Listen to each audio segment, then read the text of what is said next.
نجات نہیں پاتا، ریاضتوں سے نجات نہیں پاتا، علم سے کوئی نجات نہیں پاتا۔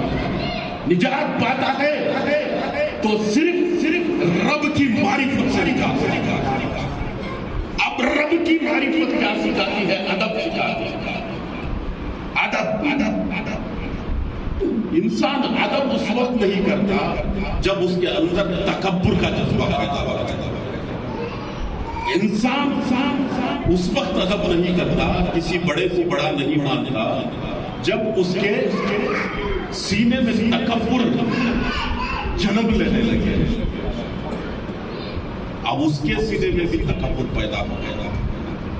میں آپ سے بناؤں، یہ مٹی کا پتلا ہے، اس کے سامنے سجدہ کیا تو اس تکبر نے، اس بے ادبی نے اسے لعنتی بنا دیا۔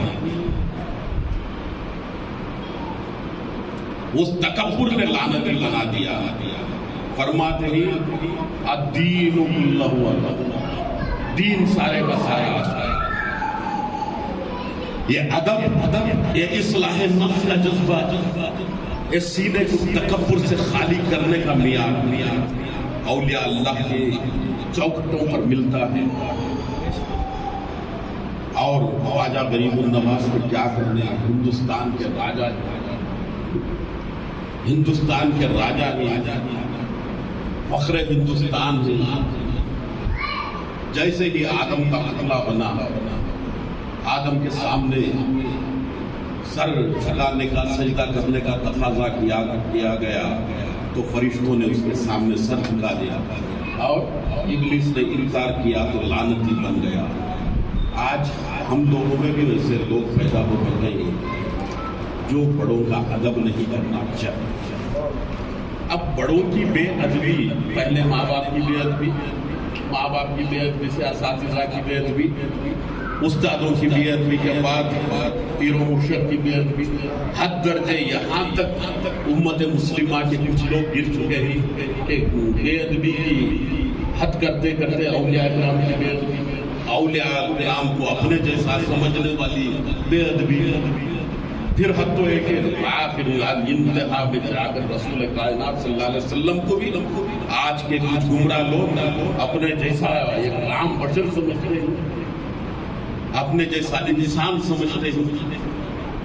رسول کائنات کی مزار مقدس کو بھی ایک توحید جماعت، نوی جماعت نکلی ہے، تمل ناڈو میں زیادہ اکثریت میں پائی جاتی ہے۔ انہوں نے سعودی گورنمنٹ سے تقاضا کیا کہ رسول کائنات کی یہ روزے مبارک کو بھی توڑ دیا۔ نعوذ باللہ من ذالک، یہ بے ادبی ہی ہے، یہ تکبر ہی ہے جو ہم سے اتنی بڑی بڑی گستاخیاں کر رہا ہے۔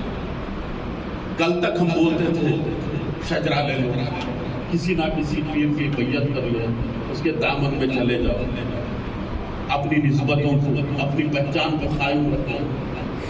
تو بے شمار لوگ بولتے تھے کہاں ہے قرآن میں شجرے کا ذکر، کون سی حدیث میں ہے شجرہ لو، بیعت کرو، فلاں کرو فلاں کرو۔ تو ایسے سوالات کرتے، اللہ تعالیٰ نے کیسا عذاب مسلط کیا۔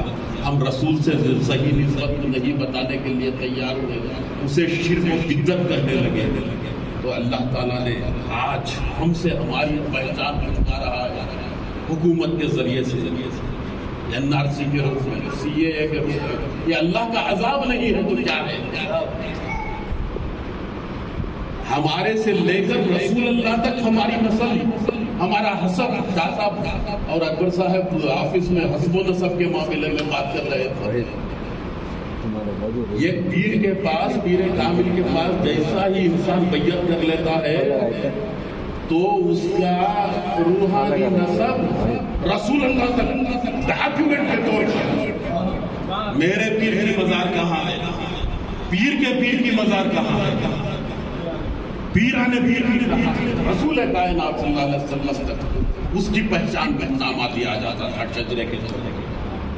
تم نے کیا کر دیا؟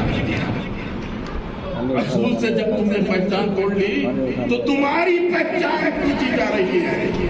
اولیاء کرام سے پہچان تم نے توڑ لی تو تمہاری پہچان تمہیں کھینچی جا رہی ہے۔ دنیا میں جتنے بھی گستاخ ہوتے ہیں انہیں دنیا میں سانس لینے کا بھی حق نہیں۔ کھانے پینے کا بھی حق نہیں ہے. جو ہم کھا رہے ہیں پیارے مصطفیٰ کے نور اور ان کے نالن کا صدقہ کھا رہے ہیں. جو ہم پی رہے ہیں وہ نالن مصطفیٰ کا صدقہ ہے. وہ سیدہ طیبہ طاہرہ فاطمہ زہرا کی چادر طہارت کا صدقہ ہے. وہ غوث اعظم کی غوثیت کا صدقہ ہے. اللہ تعالیٰ اگر اپنے محبوب کو بنانا نہیں چاہتا تو کائنات میں کچھ بھی نہیں بناتی. تو ساری کائنات سرکار کے صدقے میں بنی تو یہ ہوا بھی انہی کے صدقے میں بنی ہے. کائنات میں سانس لینے کا حق مصطفیٰ کے عاشقوں کو ہے، منکروں کو نہیں ہے، گستاخوں کو نہیں. اسی لیے کہتے ہیں الدین کلہ ادب، دین سارے کا سارا ہے. شریعت علیحدہ چیز ہے، طریقت علیحدہ چیز ہے. تصوف جو ہے وہ پہلے ادب سکھاتا ہے، بے ادبی نہیں سکھاتا. جب تمہارے اندر ادب آ گیا تو سمجھ لو کہ تمہارے اندر دین آ گیا. اگر کوئی نمازیں بھی پڑھ لے، روزہ بھی رکھ لے، حج بھی کر لے، زکوٰۃ بھی دے لے اور ادب سے اس کا دامن عمل خالی ہے تو وہ بے دین. دین آتا ہی ہے ادب سے.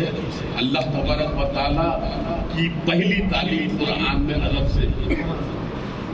آدم کا جس نے ادب کیا اس کے سامنے جس نے بھی سجدے کے لیے تیار ہوا وہ اللہ کی رحمت کے دائرے میں آ گیا. اور جس نے سجدے آدم یعنی آدم کا ادب کرنے کا انکار کیا وہ لعنت کی. تو ہمارے پاس پہلی تعلیم ادب کی ہوتی ہے. علم کم سکھایا جاتا ہے، ادب بہت سکھایا جاتا ہے. ادب بہت سکھایا جاتا ہے. آج ہمارے اندر بڑی پریشانی کا عالم یہ ہے کہ بے ادبی کا ماحول پیدا ہو گیا. عورت اپنے خاوند کا ادب نہیں کرتی، بچے ماں باپ کا ادب نہیں کرتے، ساس سسر کا داماد ادب نہیں کرتا، بہویں اپنے سسرال کا ادب نہیں کرتی، چھوٹے بھائی بڑے بھائی کا ادب نہیں کرتے. حد تو یہ کہ رسول اللہ کی بھی بے ادبی کرنے لگ گئے ہم لوگ. اسی لیے ہم پہ لعنت ہو رہی ہے. اگر ہم دنیا میں کامیابی، ترقی، امن، نجات، فلاح و بہبودی حاصل کرنا چاہتے ہیں، کوئی بھی چاہتا ہے تو پہلے اپنی زندگی میں اخلاق کے ماحول کو لائے، اخلاقی نظام کو اپنے سدھارے اور ادب کا ماحول پیدا کرے.